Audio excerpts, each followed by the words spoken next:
오늘은 저희 경실련 이제 대선 개혁과제 경제민주화 및 이제 재벌개혁 파트가 되겠습니다. 예, 오늘 예. 저 조현성 재벌개혁위원장님 모시고 오늘 저희 개혁과제에 대해서 좀 설명을 듣도록 하겠습니다.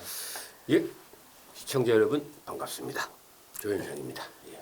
예, 경제정책팀 권호인 국장입니다. 최근에 대선은 아니지만 22대 총선에서도 그랬고 예.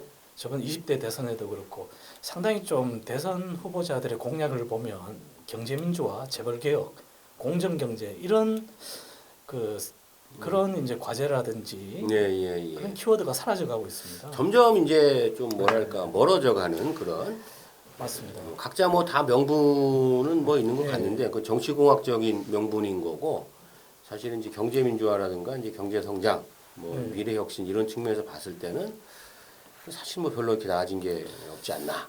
예, 퇴행적이다. 예. 그래서 어떻게 보면 이번 대선이 상당히 중요하고 또 이번 대선에 또 과제에 이런 것들을 좀 바로잡을 공정경제라든지 그리고 뭐 재벌개혁 이런 과제들이 좀 들어가야 될 텐데 최근에 이제 경실련이 이제 얼마 전에 기자회견을 통해 가지고 이제 과제들을 발표했었습니다. 예. 그 분야에 재벌개혁 분야 같은 경우에는 이제 공정경제 실현을 위한 구조개혁 이쪽 파트에 들어가 있습니다. 그 세부적으로 보면 그 개혁과제 2번 파트의 1번입니다. 예. 혁신 성장과 불공정 해소를 예. 위한 그렇죠. 재벌의 경제력 집중 억제와 공정한 시장 환경 조성. 예. 우선적으로 여기 저희가 세부 과제들이 있는데 음. 위원장님께서 간단하게 좀 소개해 주시면 감사하겠습니다. 예, 전체적으로 지금 국장님께서 말씀하신 혁신 성장과 시장 환경 조성 여기에는 총 7가지 정도의 세부 과제가 있는데 그 중에 이제 저희 경실련에서는 이제 앞에 있는 4개의 과제에 조금 이제 초점을 두고 있습니다. 예. 그럼 뭐 순서대로 한번 제목을 예. 한번 제가 한번 읽어드리면은 첫 번째 기업 집단 출자 구조 개선. 그래서 모회사, 자회사 2층 구조로 제한한다. 두 번째가 금산분리 강화. 이건 뭐 언제적부터 나온 네, 금산분리 강화가 아직도 이제 안 되고 있다는 게 좀 답답하고요.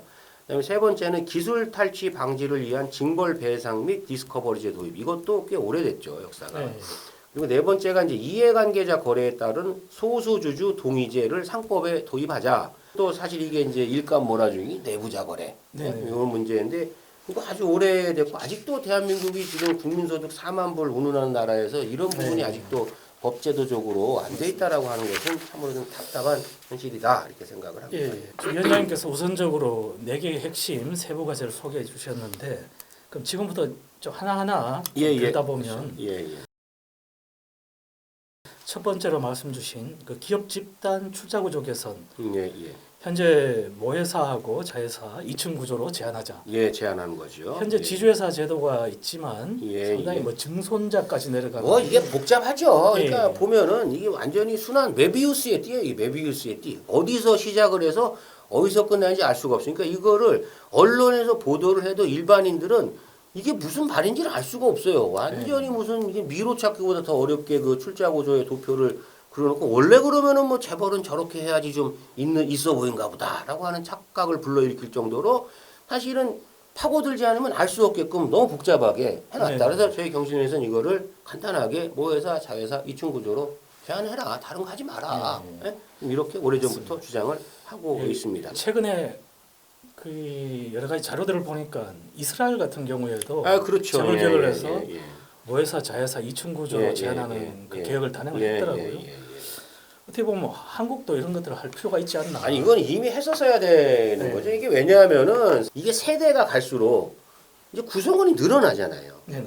구성원이 늘어나는데 뭐 어쨌든 이게 뭐 혈연 집단 사회에서 뭐 그 구성원들에 대해서 뭐 이런 거 저런 거를 뭐 가족들 간에 뭐 챙겨준다 뭐 그런 거를 우리가 뭐 윤리적으로 막 뭐라고 할 수는 없어요. 그건 뭐 가족의 문제니까 이제 알겠는데 단지 이제 그런 부분을 사실은 주식회사라고 하면 상법상 이게 주주가 있는 거고 이게 이제 IPO라고 하는 게 기업을 공개한다라고 하는 것은 대중들에게 일반 시민들에게 아니면 시장의 소비자들에게 사업에 좋은 기회, 본인도 주주가 돼서 이윤을 추구할 수 있는 기회 이런 거를 주자라는 게 사실 그냥 평범한 자본주의의 뭐 발상이자 생각인데 이거를 갖다가 워낙에 복잡한 순환 출자 구조에 모아놓고 그냥 온갖 뭐 친척들 알지도 못하는 사람까지 죄다 만들어놨고 그들만의 완전한 왕국을 이렇게 만드는 맞습니다. 이런 것은 사실은 좀 상식적인 자본주의를 추구하는 사회에서 이런 것들은 이미 안 되고 있어요. 특정한 사업기회에 대해서 특정 집단이 독점한다. 이것은 법으로 엄격하게 규제를 하고 있고 사실은 못하게 막는다라는 거죠. 한국만큼 이게 이렇게 가족이라는 이름하에 혈연이라는 이름하에 이렇게 너그럽게 하는 그런 국가는 네. 전 세계적으로 유례를 찾아볼 수가 없습니다. 이거는. 네, 좀 대선 주자들이 좀 반드시 경제력 집중 억제를 위해서 또 이런 제도를 도입했으면 그 삼성그룹 같은 경우에 예. 대표적으로 삼성생명이 삼성전자 지분을 가지고 있고 그렇죠. 예. 상당히 우리 대다수 재벌 그룹들이 금산복합 체가 되는 거죠. 체제로 예, 지금 예, 이루어져 예, 있습니다. 예, 예. 금융회사와 일반회사를 동시에 지배하다 보니까 상당히 좀 문제들이 발생하고 예, 있는데 예, 예. 많은 그런 문제가 측면에서 이번 과제 좀 설명해 주시면. 그러니까 금산분리는 참 이건 정말 오래됐습니다. 오래된 얘기입니다만은 이제 이게 뭐 핵심은 이거죠. 이제 주요한 금융회사의 일반회사 동시 지배를 금지하자. 그러니까 쉽게 말하면 금융경제하고 실물경제는 다르게 굴러가는 거고 사실은 실물경제를 금융경제가 따라가는 걸로 예전에 생각을 했는데 지금은 금융경제가 실물경제를 압도하거나 금융경제의 파동에 따라하고 실물경제가 움직이는 거죠. 이거는 마치 꼬리가 머리를 지금 삼킨 그런 꼴이 되고 있는 건데 근데 이거를 한국은 제도적으로 크게 제재를 하지 않아요. 아까 앞에서 국장님도 말씀하셨습니다만 이스라엘 같은 경우만 하더라도 이게 뭐 3% 같은 거로 제한을 이제 두고 있는 거지 않습니까? 네. 그래서 주요 금융회사와 실물회사를 동시에 지배하는 것은 당연히 금지를 해야 하는 것이고 그러니까 이런 복합 금융그룹에서는 이 통합감독 체계를 좀 더 엄격하게 제시를 해서 철저하게 분리를 해야 된다. 다음 과제로 넘어가 보면 참 이 용어도 상당히 계속되고 오래된 기술 오래된 탈취 예, 예. 이 부분인데요. 특히 재벌 기업, 대기업들이 예, 중소벤처 예. 기업들이 기술 탈취한다. 예. 그런데도 제재가 약하다 보니까 그렇죠. 계속해서 그거가 잘 없는 거죠. 요 과제를 좀 설명해 주시면. 그 이제 기술 탈취 같은 경우는 간혹가다 언론에 나옵니다. 이게. 그럼 그게 간혹가다 언론에 나올 정도면 그게 얼마나 심하면 언론에 나왔냐는 거예요. 그러니까 그 이전에도 실제로 현장에 있는 사람들 만나러 들어오면 중소기업들이 일방적으로 당하는 거죠. 이제 그 사람들 표현으로 이제 꺾였다 이렇게 얘기를 해요. 이제 막 꺾는 거예요, 꺾는 거. 그러니까 기술 탈취와 관련된 것은 예를 들어 이제 저희가 조사한 법령 같은 거에 따르면은 공정거래 관련, 뭐 공정거래법, 하도급법, 대리점법, 가맹사업법, 대규모 유통업법, 그다음에 제조물 책임법 등 이 민사소송에 대한 고의성 입증을 전제로 징벌배상을 적용을 하는데 이게 사실 민법의 징벌배상에 대한 일반 조항을 담는 방식도 이것도 고려를 해야 될 필요가 있다라는 겁니다. 예, 징벌배상액은 피해액의 10배 또는 가해자 매출액의 10%중 더 큰 액수를 상한선으로 설정을 해야 된다라고 지금 나와 있는 제도와 저희가 이렇게 주장을 합니다만은 사실 이것보다 더 엄격한 제재가 좀 있어야지 됩니다. 왜냐하면 기본적으로 대기업 집단하고 중소기업 집단은 가지고 있는 자원의 규모가 다르고 그리고 중소기업이 뭔가 신기술을 개발할 때 우리나라 같은 경우는 이 대기업 집단이 그걸 다 병목에서 막고 있어요. 그러니까. 막고 있어가지고 그걸 자기들을 통해서 시장에 유통되거나 서비스가 제공되는 채널을 막고 있고 특히 최근에 플랫폼 경쟁 같은 것들이 이제 이 표준으로 자리를 잡으면서 이런 현상은 인터넷상 온라인상에서도 더욱 심화되고 있는 문제다 보니까 이러면 어떤 문제가 발생하느냐 백날 뭐 정부에서 R&D 투자해 봐야 대한민국에는 실리콘밸리가 안 나오는 거예요. 그러면은 이건 철저하게 대기업 집단에게 책임을 묻고 이런 일이 생기지 않아야지 소위 말해서 뭐 좀 능력 있고 열정 있고 이런 사람들이 뭐 벤처도 하고 뭐 새로운 R&D도 하고 뭐 투자하는 거지. 이번에 딥시크 한국에 딥시크 나올 수가 없어요. 지금 같은 상황으로 가게 되면 누가 그 전문 사람들이 모여가지고 뭐 그렇게 허겄습니까? 다 이거 뭐 위에서 뭐 큰 데서 뭐 다 잡아먹고 뭐 그러니까 이런 우울한 분위기를 쉽게 말해서 이게 뭐 창업이나 벤처 생태계 현장에서 몸으로 떼야 되는 사람들이 그런 우울한 분위기를 이미 몸으로 체감을 하고 있기 때문에 자기들이 안 한다라는 거 그렇게 할 바에는 내가 그냥 뭐 딴 거 하겠다 뭐 이런 식으로 가다 보니까 사회 전체의 산업이나 경제 측면에서 역동성이 매우 떨어져 있는 이런 굉장히 좀 뭐랄까 좀 찌뿌둥한 사회가 됐다 이거죠. 네 번째 이게 과제인데 이건 약간 이제 어떻게 보면 이제 총수일가들, 재벌 총수일가들 황제 경영 그리고 사익 편취하고 관련된 저희 과제라고 볼 수 있는데 이것도 약간 이스라엘 쪽 도입된 모델인 것 같습니다.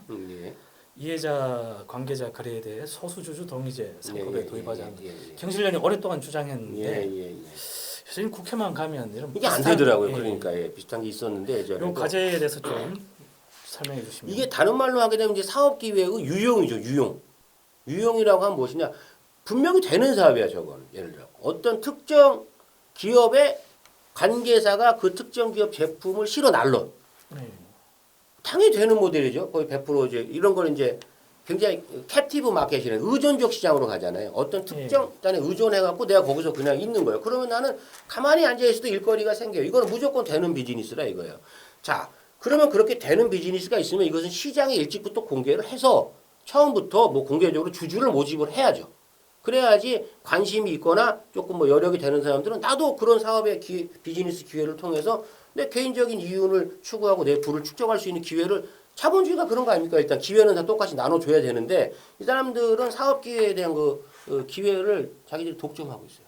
네. 그리고 본인들의 특수한 역학관계, 힘의 관계, 휴주관계, 그리고 뭐 이렇게 무슨 뭐 가족관계 이런 것들로 태토화를 시키는 거예요. 자기들끼리만 계속해서 나눠 먹어요. 밖으로 세상에 안 나와. 나왔다 그러면 아니 아까 말씀드린 것처럼 그렇게 한다면 우리도 거기 주주 되고 싶죠. 나도 거기 주식 사가지고 배당 받고 싶고 그렇게 하죠. 근데 그렇게 안 되니까 완전히 뭐 내부적으로만 꽁짝꽁짝 운영하고 이런 회사들은 공개도 안 하고 뭣도 안 하고 뭣도 안 하고 그러니까 이런 회사들은 시쳇말로 해갖고 이제 알짜배기 회사를 가지고 있다고 하는데 이게 본인들만의 알짜배기지. 그러니까 왜 이런 기회를 그러니까 나눠주지 않냐 이거죠. 왜 자기들이 독점하느냐. 그래서 이것은 사업 기회의 유용이기 때문에 굉장히 자본주의 메커니즘, 시장경제 메커니즘이 근본적으로 위배가 되는 거고 이건 아주 오래전부터 규제를 가했어야 되는 거고 이걸 지금까지 왔다라고 하는 게 국가 전체의 경쟁력을 계속 갉아먹고 있는 퇴행적 행위라고 볼 수밖에 없습니다. 특히 총수일가의 우호 지분 또 예, 우호적인 지배 구조를 견제하기 위해서 이 소수주주 동의제는 좀 반드시 도입이 필요한 것 같습니다. 그 외에도 이제 저희 파트에는 이제 스튜어드십, 코드 실효성 강화, 또 공익법인과 금융보험사 보유, 계열사 주식의 3년 내 의결권 금지, 그리고 스타트업 창업자의 연대 책임 금지 이런 이제 과제들이 들어가 있습니다. 그리고 뭐 앞에 있는 내용들하고 사실 괴는 같습니다. 예전에 뭐 예전 정부도 그랬고 뭐 윤석열 정부 좀 하다 말았습니다만은. 대체로 새로운 정부가 들어오면 맨날 얘기하는 게 공정과 상식 뭐 이런 얘기를 많이 해요. 스튜어드십 코드 실효성 강화라든가 공익법인 문제, 스타트업 뭐 예를 들어 5번, 6번, 7번 이런 거 다 보게 되면은 이게 별 이렇게 이상한 얘기가 아니죠. 사실은 그냥 페어하게 하자는 거예요. 공정하게 하고 누구에게나 다 기회를 주고 기회에 따른 책임을 질 일 있으면 책임을 지게 만들자 뭐 이런 건데 애당초에 뭐 스튜어드십 코드 실효성 강화만 하더라도 자 주주권 행사에 있어갖고 준칙주의를 적용해서 위원회의 자의적 결정을 최소화해야 한다. 이게 뭐 이상한 얘기냐라는 거예요. 그러니까 이게. 근데 이거 이렇게 얘기하면은 굉장히 이상하게 들어요 사람들이. 그러니까 그만큼 한국 사회가 지금 이렇게 삐뚤어지고 왜곡된 자본주의 너무 많이 왔고 재벌 중심의 소수자 중심의 어떤 뭐 집중 경제 구조가 너무 많이 와 있다. 이제 그런 좀 생각이 드는.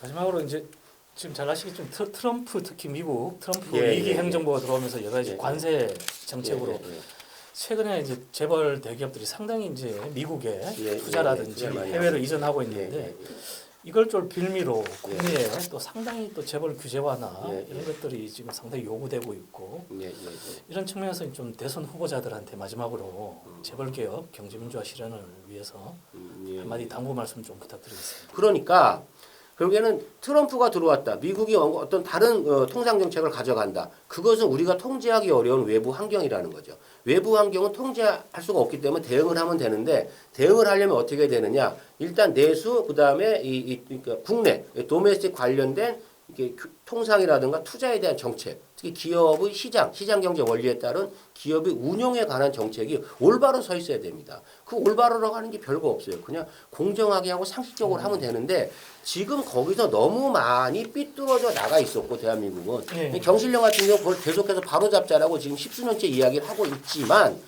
지금까지 별로 크게 관심을 받았다고 보기 어렵다. 그러니까 국내에 진짜 심화된 그 양극화 불평등을 바로잡고 공정한 이제 경제 틀을 만드는 게 급선무다. 그렇게 이해하면 될 것 같습니다. 그럼요. 그래야지 뭐 젊은 세대도 이제 좀 뭐 희망을 갖고 좀 뭐 하는 거지 뭐 참 큰일입니다 진짜.